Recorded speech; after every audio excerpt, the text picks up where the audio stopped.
स्वागत है। जैसा कि आपको पता ही होगा कि हम DSSB PGT पॉलिटिकल साइंस के PYQ डिस्कस कर रहे थे। तो हम 70 क्वेश्चन डिस्कस कर चुके थे। आज 71 से स्टार्ट करते हैं, तो सीरीज को स्टार्ट करते हैं। आप स्क्रीन पर देख सकते हैं 71 नंबर क्वेश्चन। इसमें पूछा गया है कि निम्नलिखित में चुनाव का सबसे महत्वपूर्ण वैशिष्ट्य कौन सा है? ए, बहुपक्ष पद्धति का निष्कासन, बी, नागरिकों को अपने अधिकार बनाए रखने में मदद, सी, शासन में शांतिपूर्वक बदलाव, डी, लोकतंत्र के कार्य में आने वाली बाधाएं। तो जो इसका सही आंसर होगा सी, यानी कि शासन में शांतिपूर्वक बदलाव। Next question. इसमें पूछा गया है कि किसने कहा कि लोगों की आवाज ईश्वर की आवाज हो सकती है? ए, मॉन्टेस्क्यू, बी, रूसो, सी, थॉमस जेफरसन या डी, सर हेनरी मैन। तो इसका सही आंसर होगा डी, यानी कि सर हेनरी मैन। नेक्स्ट।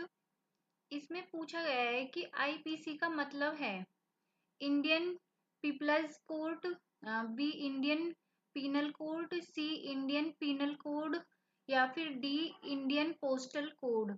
तो इसका जो सही आंसर होगा वो होगा सी, यानी कि इंडियन पीनल कोड।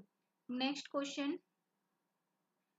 इसमें पूछा गया है कि निम्नलिखित में से किस प्रकार के लोगों को मतदान का अधिकार सामान्यतः नहीं दिया जाता?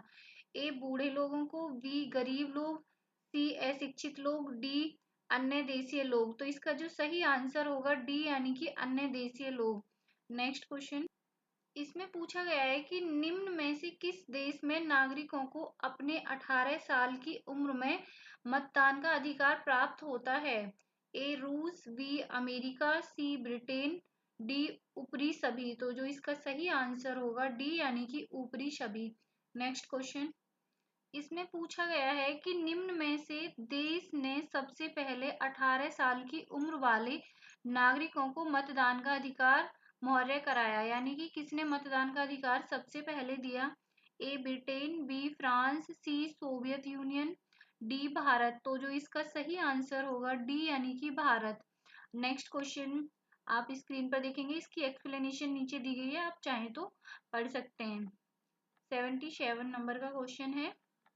हाँ, इसमें पूछा गया है कि निम्न में से कौन केवल शिक्षितों को मतदान का अधिकार देने के पक्ष में था? ए, जवाहरलाल नेहरू, बी, वैनथम, सी, JS मिल, डी, मार्क्स। तो इसका सही आंसर होगा JS मिल, यानी कि सी। Next question.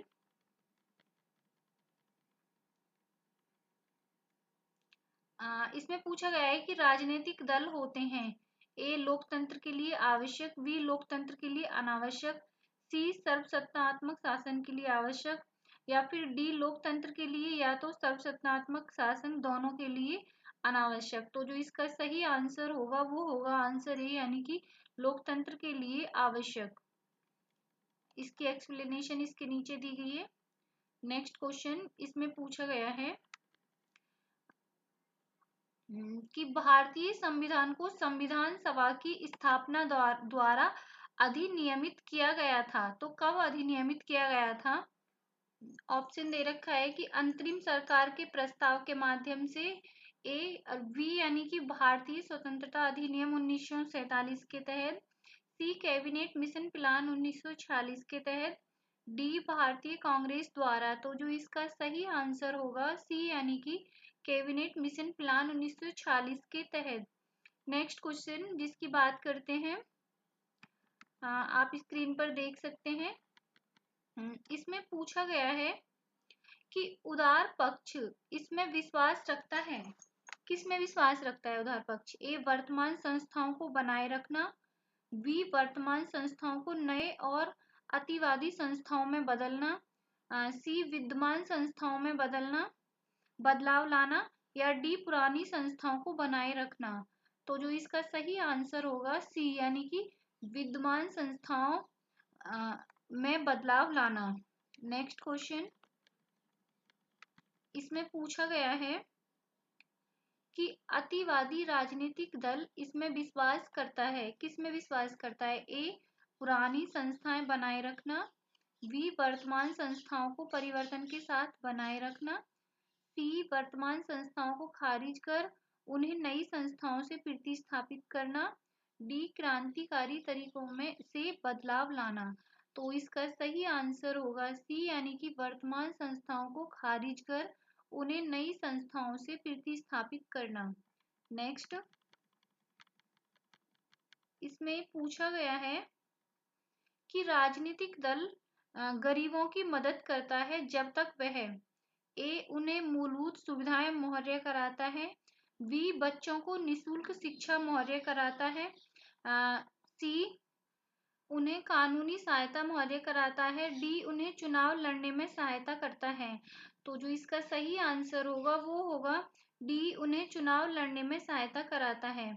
नेक्स्ट, इसमें पूछा गया है कि राजनीतिक दल संविधानात्मक शासन की सही कार्यवाही में इस प्रकार योगदान देते हैं। ए गरीब उम्मीदवारों को चुनाव लड़ने में आर्थिक सहायता देकर, बी मंत्रिमंडल को बहुमत देकर समर्थन देना, सी देश में शांति बनाए रखना, डी देश के सामने की समस्याओं के बारे में लोगों को शिक्षित करना। तो इसका सही आंसर डी होगा, यानी कि देश के सामने की समस्याओं के बारे में लोगों को शिक्षित करना। नेक्स्ट क्वेश्चन आप स्क्रीन पर देख सकते हैं।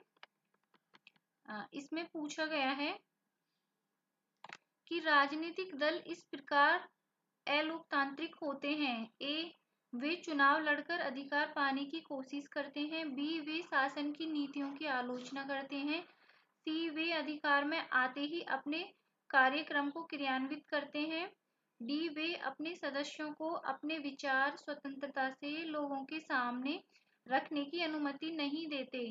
तो इसका सही आंसर होगा डी, यानी कि वे अपने सदस्यों को अपने विचार स्वतंत्रता से लोगों के सामने रखने की अनुमति नहीं देते। इसकी एक्सप्लेनेशन नीचे दी गई है।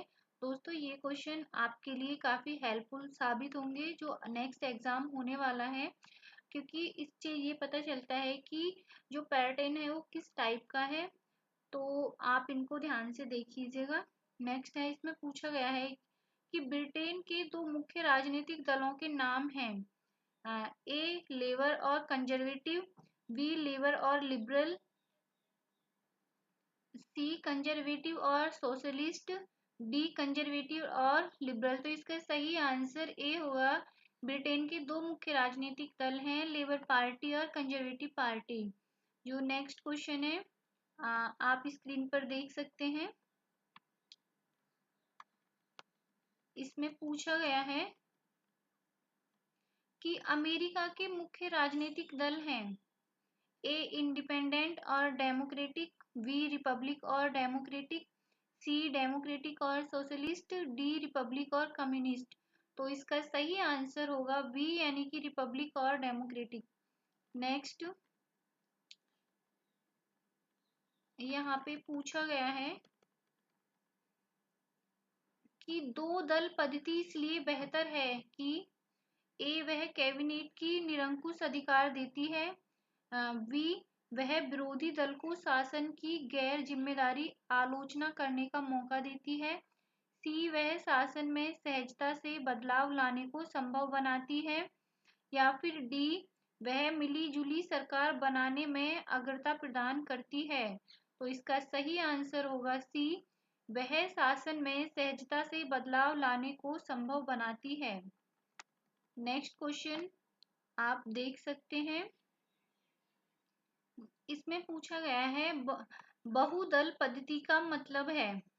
ए देश के सभी राजनीतिक दलों द्वारा सरकार बनाना, बी देश के बहुत सारे राजनीतिक दलों में से जिस एक दल को अत्यधिक संख्या में सीटें मिली हैं उसके द्वारा सरकार बनाना, सी देश में दो से अधिक राजनीतिक दल हैं जो अधिकार हासिल करने का लक्ष्य रखते हैं, या डी इसमें पूछा है कि एक दल बाकी राजनीतिक दलों को अपनी शरण में रखता है।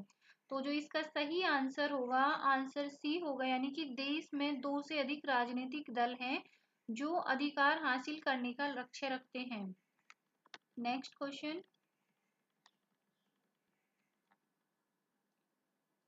इसमें पूछा गया है कि बहुदल पद्धति यहाँ देखी जाती है, कहाँ देखी जाती है। ए फ्रांस, बी चीन, सी ब्रिटेन, डी अमेरिका। तो इसका सही आंसर होगा ए यानी कि फ्रांस में। नेक्स्ट क्वेश्चन, इसमें पूछा गया है कि बहुदल पद्धति का प्रमुख दोष है, क्या दोष है? ए वह कैबिनेट की तानाशाही की ओर ढकेलता है, बी लोगों को अपने प्रतिनिधि चुनने में बहुत सीमित पर्याप्त होते हैं, सी विरोधी पक्ष सरकार की मुक्तता से आलोचना नहीं कर सकते, डी उसे बार बार संविधानात्मक समस्याओं का सामना करना पड़ता है। तो इसका सही आंसर होगा डी यानी कि उसे बार बार संविधानात्मक समस्याओं का सामना करना पड़ता है। इसकी एक्सप्लेनेशन यहाँ दी गई है, आप चाहें तो पढ़ सकते हैं। नेक्स्ट क्वेश्चन, इसमें पूछा गया है कि सर्वसत्तात्मक देश में सामान्यता होती है, ए एक एकल पक्ष पद्धति, बी द्विपक्षीय पद्धति, सी बहुपक्षीय पद्धति, डी कोई राजनीतिक पक्ष नहीं होता। तो इसका सही आंसर है ए एकल पक्ष पद्धति। नेक्स्ट क्वेश्चन, इसमें पूछा गया है कि एकल पक्ष पद्धति का मतलब है, ए वहां पर केवल एक ही प्रबल पक्ष होता है और बाकी पक्ष नगण्य परिस्थिति में होते हैं, बी इसमें पूछा गया है कि वहां कई राजनीतिक दल हो सकते हैं लेकिन सरकार वही दल बनाएगा जिसे लोगों ने अत्यधिक मत से चुना है, सी इसमें पूछा है कि वहां केवल एक राजनीतिक दल होता है और दूसरे कोई राजनीतिक दल का अस्तित्व नहीं होता, डी ऊपरी कोई नहीं। तो इसका जो सही आंसर होगा वो होगा आंसर सी यानी कि वहां केवल एक राजनीतिक दल होता है और दूसरे कोई राजनीतिक दल का अस्तित्व नहीं होता। नेक्स्ट क्वेश्चन, यहाँ पर पूछा गया है हित समूह से संबंधित है, हित समूह इंटरेस्ट ग्रुप का मतलब है, क्या मतलब है हित समूह का? ए दल के भीतर एक छोटा सा समूह जो अपने ही वर्ग के सदस्यों के लिए लड़ता है, बी एक छोटा समूह जो अपने सदस्यों के हित रक्षा के लिए चुनाव लड़ता है, सी लोगों का समूह जो पैसों के बल पर सरकार पर नियंत्रण रखने की कोशिश करता है, या फिर डी या फिर आम लक्ष्य वाले लोगों का समूह जो अपने सदस्यों के हित को आगे बढ़ाने की दृष्टि से लोक कार्य की दिशा को प्रभावित करने की कोशिश में रहता है। तो जो इसका सही आंसर होगा डी ही होगा। इसकी एक्सप्लेनेशन नीचे दे रखी है, आप चाहें तो इसे पढ़ सकते हैं। नेक्स्ट क्वेश्चन, इसमें पूछा गया है कि हित समूह का एक मूलभूत वैशिष्ट्य है कि हित समूह का प्रमुख एक लक्ष्य क्या है? तो ए देश के हित को बढ़ाना, बी अपने सदस्यों के हित को आगे बढ़ाना, सी उसका राजनीति से निकट का नाता होता है, डी वे केवल कम्युनिस्ट देशों में पाए जाते हैं। तो इसका जो सही आंसर होगा बी यानी कि अपने सदस्यों के हितों को आगे बढ़ाना।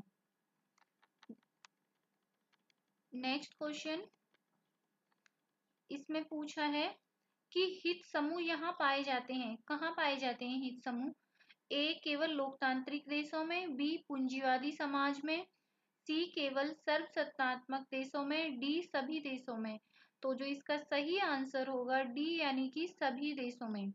इसकी एक्सप्लेनेशन यहाँ दे रखी है। हित समूह से कई क्वेश्चन पूछे गए हैं तो आप इस टॉपिक को अच्छे से तैयार कर लीजिएगा।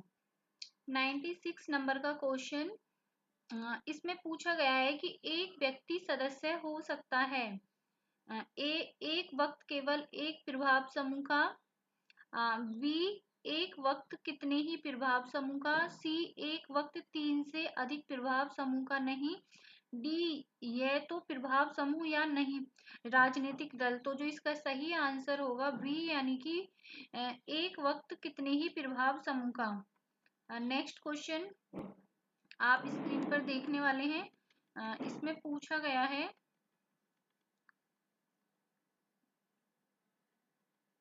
कि राजनीतिक दल संविधान और इसके बीच की महत्वपूर्ण कड़ी के रूप में सेवा करता है, ए लोग, बी मतदाता, सी अधिकारी, डी न्यायपालिका। तो इसका सही आंसर बी यानी कि मतदाता। Next question,